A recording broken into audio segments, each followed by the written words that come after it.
এতগুলা সরকার এসেছে, জাতীয় সংসদে কোরআনের একটি আইনও চালু করে নাই। মাননীয় স্পিকার, সবচাইতে লজ্জা, সবচাইতে দুঃখজনক কথা হলো এটা।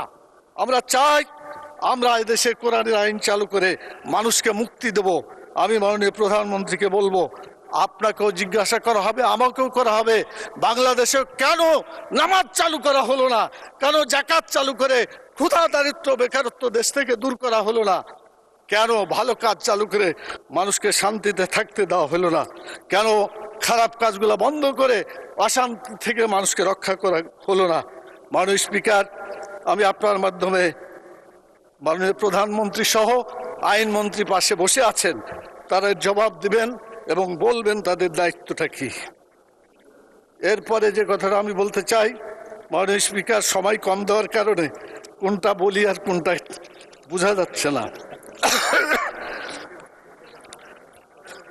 মাননীয় স্পিকার, আমাদের দেশের সুদ, ঘুষ, মদ, জুয়া, জেনা, ব্যভিচার, চাঁদাবাজি, টেন্ডারবাজি যারা করে, এরা কোনো দলের লোক না মাননীয় স্পিকার।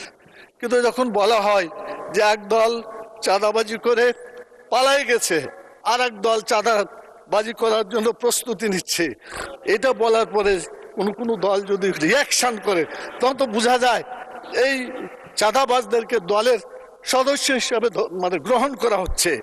আজকে সিদ্ধান্ত হোক মাননীয় স্পিকার, চাঁদাবাজ কোনো দলের সদস্য হতে পারে না। চাঁদাবাজ চাঁদাবাজি, তাদেরকে ধরতে হবে, গ্রেপ্তার করতে হবে।